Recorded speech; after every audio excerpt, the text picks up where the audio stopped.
बाई तुझा आशीर्वाद. आजचा 16 जानेवारीचा भाग खरंच खूप जबरदस्त आहे. म्हणजे वेळ आली आहे आता सत्य कळण्याची. राजा अवनी दोघांनाही रिसेप्शनबद्दल कळल्यानंतर मोठा धक्का बसतो आणि त्यावेळेलाच नेमका पाण्या बँड बाजा घेऊनच येतो. अवनी आणि राजाचं स्वागत करतो. टांगटांच्या घरी ते गुपचूप जातातही, पण तिथे गेल्यानंतर मोठा राडा होतो. अवनी प्रचंड संतापलेली असते आणि पाण्या राजा दोघांमध्येही बाचाबाची होते. दोघे एकमेकांच्या उरावर बसून एकमेकांना मारहाण करतात. ते पाहिल्यानंतर तर अवनी आणखीनच भडकते. त्यातच आत्या आणि दत्ता काका टांगटांची होणारी फजिती पाहायला आलेलेच असतात, परंतु एका क्षणी तोंडघशी पडतात, कारण त्यांना वाटत असतं की अवनी येणारच नाही आहे. पण अवनी आल्याचं कळतं आणि त्यांना मोठा धक्काच बसतो.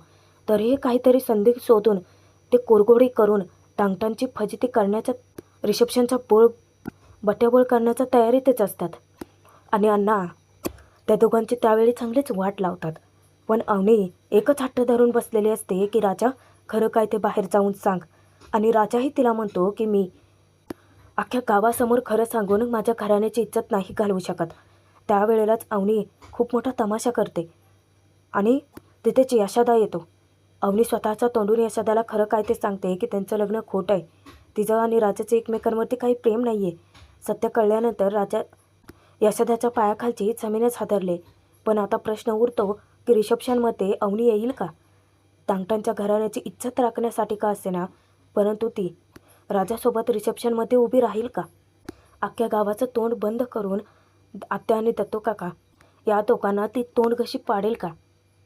आणि हे सगळं होणार आहे प्रेक्षकांनो. अवनी येणारच आहे.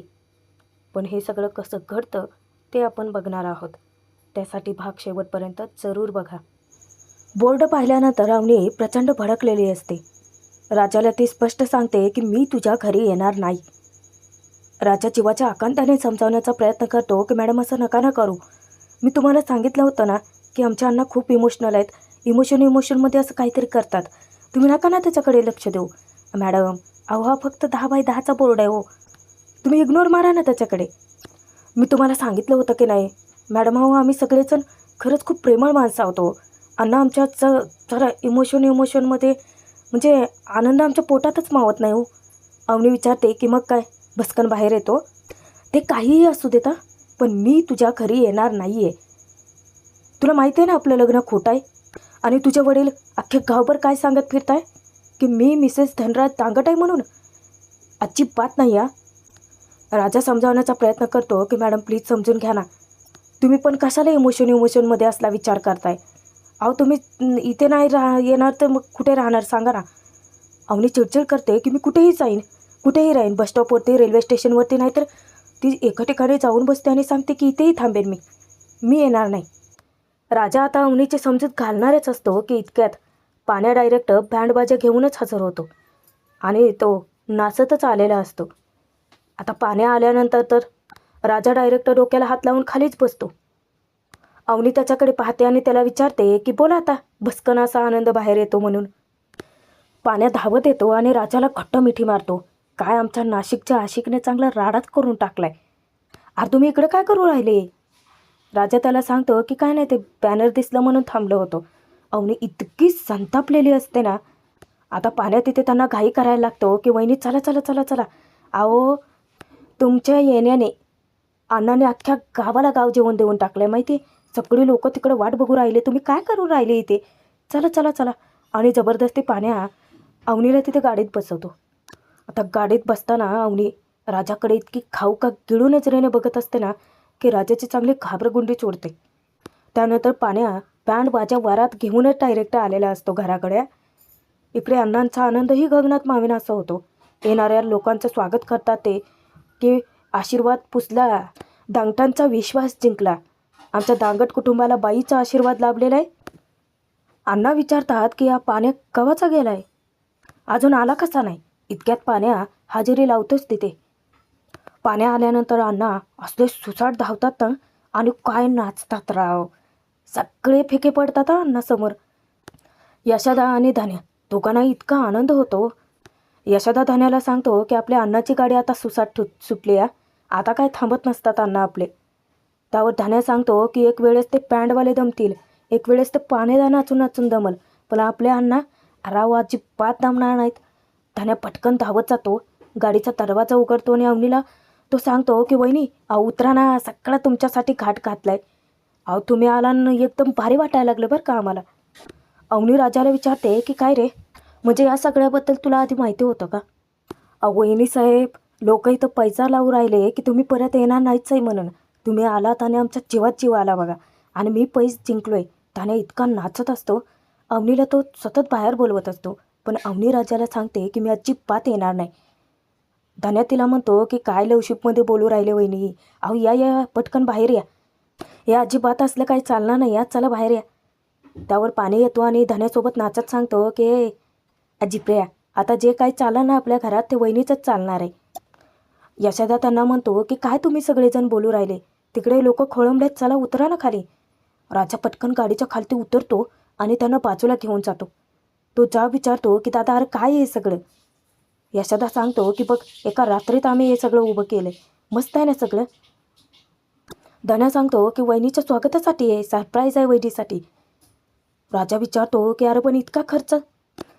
पाण्या त्याला म्हणतो की अरे आता लोकांच्या तोंडाला चांगला कचकन ब्रेक मारला, असं पाना घेऊन टाईट केले आहेत ना लोकांचे तोंड. इतक्यात अवनीच गाडीच्या खाली उतरते. यशोदा पटकन धावत येतो. अवनीच्या वडिलांबद्दल चौकशी करतो. अवनी त्यांची तब्येत ठीक असल्याचं सांगताच यशोदा हात जोडून देवाचे आभार मानतो. अवनीला तो सांगतो की तुमच्या वडिलांसाठी मी नवस बोललो होतो, म्हणजे त्यांना बरं वाटलं का मी तुम्हाला आणि राजाला जोडीने एकत्र दर्शनाला घेऊन येईन म्हणे. अवनीला ते अजिबात काही बोलूच देत नाहीत. राजाही आता गळ घालतो, रिक्वेस्ट करतो, म्हणून अवनी गुपचूप येते तरी. अण्णा दोघांनाही आता दारातच थांबवतात आणि ते घोषणा देतात की चला, सुलीचा आशीर्वाद पुसला आणि धांगटांचा विश्वास जिंकला, आमच्या घराला बाईचा आशीर्वाद लाभलाय, वाजवा रे. आणि ते काय ताल धरतात राव. त्यावेळेला आता राजा अवनीला घरात घेऊन जातो. अवनी प्रचंड संतापलेली असते. राजाला काय करावं सुचत नसतं. सगळीकडून राजाची कोंडी होते. अवनी त्याच्यावरती डाफरते की थांबव हा हे सगळं. राजा विचारतो की अहो पण मी मी कसं बोलू त्यांना. अवनी म्हणते की मला ते काहीही माहीत नाही आहे राजा, हे सगळं थांबव प्लीज. इतक्यातच आता यशोदा धन्या पाण्यात तिघेही धावत येतात.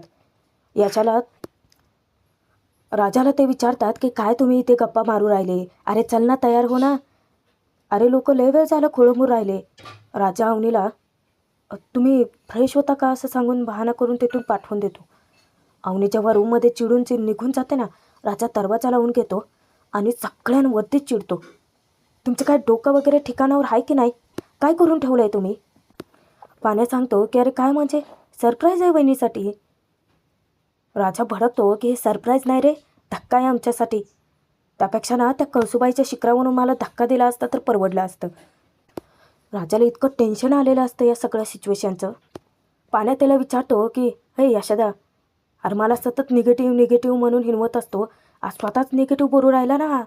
राजा चिडचिड करतो की तुम्हाला कळतं आहे का आमचं लग्न कुठल्या सिच्युएशनमध्ये झालं आहे. त्यांच्या बाबांना हार्ट अटॅक आला, हॉस्पिटलमध्ये होते ते. अरे येताना एवढंसच हसल्या होत्या या, पूर्ण प्रवासात टेन्शनमध्ये होत्या आणि इथे आल्यानंतर हे सगळं. धान्या सांगतो की अरे पण आम्ही तुमच्यासाठीच केलं नाही सगळं. राजा त्याच्यावरती वचकतो की काय गरज होती हा फालतूपणा करायची. त्यावर यशोदा इमोशनल होतो. राजाला तो समजावतो की राजा फालतूपणा नाही आहे हा, अरे गेल्या कित्येक वर्षात आपल्या घराला पहिल्यांदा बाईचा आशीर्वाद लाभलाय, आपल्यासाठी लई मोठी गोष्ट आहे राजा ही. राजा आजपर्यंत किती लोक आपल्याला बोलत होती, हिणवत होती, अरे त्या सगळ्यांची तोंड बंद झाली आहेत आज. राजा त्यांच्यावरती रागावतो की हां म्हणजे तुम्ही सगळं बाहेरच्या लोकांसाठीच केलं ना, घरच्यासाठी काय करताय तुम्ही. त्याने म्हणतो की अरे राजा तर असं का बोलतोय, जे काही केलं ते आपल्या आनंदासाठी करतोय ना आम्ही. राजा त्याला सांगतो की आत्ताच्या आत्ता जा आणि तो स्पीकर बंद करून ये, जा पटकन. त्याने धावत येतो, स्पीकर बंद करतो, पण अण्णा इतकं चिडतात, कोणी आवाज कमी केला रे. त्याने आत पळत सुटतो. यशोदा समजावण्याचा प्रयत्न करतो की राजा अरे कोणी केलं, कशासाठी केलं, आपल्या आनंदासाठी केलं का दुसऱ्याच्या आनंदासाठी केलं, हे सगळं विचार करण्याची वेळ नाही आहे. खूप वेळ झालं, लोक खोळंबलेत, जा ना तयार होऊन ये ना. राजा वैतागतो की यशोदा तसं नाही आहे, पण हे सगळं तुम्ही करायच्या आधी मला विचारायला हवं होतं ना. पाण्या विचारतो की तू काय लग्न आम्हाला विचारून केलं होतं काय. राजा त्याला ताकीद देतो की दोन मोठे बोलत असताना बारक्यानीमध्ये बोलायचं नाही, एकदम गप्प बसायचं. पाण्या विचारतो की मी काय बार काय तुझ्यापेक्षा, का धनाबिना समजलाय मला. राजा इतका चवताळलेला असतो की रागाच्या भरात तो यशोदाचा अपमान करतोय हेच तो विसरून जातो. हे सगळं करण्याची पूर्वी विचारायची एवढी साधी अक्कल नाही आहे का तुम्हाला? यशोदा तुला पण अक्कल नाही आहे का असं विचारताच पाण्या भडकतो. लग्न झाला म्हणून काय लय शाना झालास काय तू? कुत्र्यासारखं भुंकू नकोस. कुणाची अक्कल काढतोय तू? यशोदाची? आणि तो डायरेक्ट राजाच्या अंगावरती धावून जातो. राजा आणि पाण्या दोघे असली हाणामारी करतात ना तिथे. अण्णा धावत येतात आरडाओरडा ऐकून. पटकन अण्णा घराचा दरवाजा लावतात आणि तिकडे स्पीकर वाढवतात. इकडे यांची भांडणं काही कमीच होत नाहीत. धन्या आणि यशोदा दोघांनाही वेगळं करण्याचा प्रयत्न करतात. शेवटी अवनीत आरडाओरडा ऐकून धावत येते बाहेर आणि पाहून धक्काच बसतो तिला. दोघेही एकमेकाच्या बोकांडे बसून एकमेकांना मारत असतात. पाहिल्यानंतर अवनीला मोठा धक्काच बसतो. धन्याचं लक्ष जातं आणि धन्या ताडकन उठतो. त्या दोघांनाही तो मोठ्याने ओरडतो की अरे वहिनी बघतायत, जरा गप्प बसा. आता अवनीला समोर पाहिल्यानंतर राजा आणि पाण्या पटकन वेगळे होतात. पण अवनी इतकी चिडते की राजाच्या तोंडावरच दरवाजा लावून घेते. पाण्या, धन्या, यशोदा सगळे चिकडे तिकडे निघून जातात. इकडे आत्या आणि दत्तू काका दोघेही मस्त असे तयार झालेले असतात आणि त्यांना फक्त दांगटांच्या घराची फजिती बघायची असते. म्हणूनच ते तयारीनिशी जाणारच असतात. दोघांच्याही गप्पा चालू असतात आणि नमी तिथे येते. नमीच्या कानावर बोलणं पडतं. आत्या दत्तू काकाला सांगत असते की आपल्या मोठ्या भावाच्या घराचं कार्य आहे. आता आपण सक्के भावंड म्हटल्यानंतर जायला तर पाहिजेच. आपल्या घरचं कार्य आहे. आणि तसं बी धोंडी अण्णानं तोंडात लाडू घालून तोंड गोड करून आपल्याला आमंत्रण दिले, जायला तर पाहिजेच. नमीला आता विश्वासच बसत नाही की हे काय ऐकू राहिले मी. नाही म्हणजे मामा आणि आई दोघेही धोंडी मामाच्या घरच्या कार्याला जाणार आहेत. ती स्वतःलाच चिमटा काढते आणि तिचा विश्वास बसतो. तेव्हा आताच मला संधी, मी पण पटकन विचारून घेते म्हणजे मला बी जाता येईल. ती येते आणि कौतुक करते की मम्मी काय नक्षत्रवाणी दिसायला लागलीस ग, आणि मामा कसला भारी दिसतोय जर तू. त्यावर आत्या म्हणते की नाही म्हणजे हायच तुझी आई देखणी.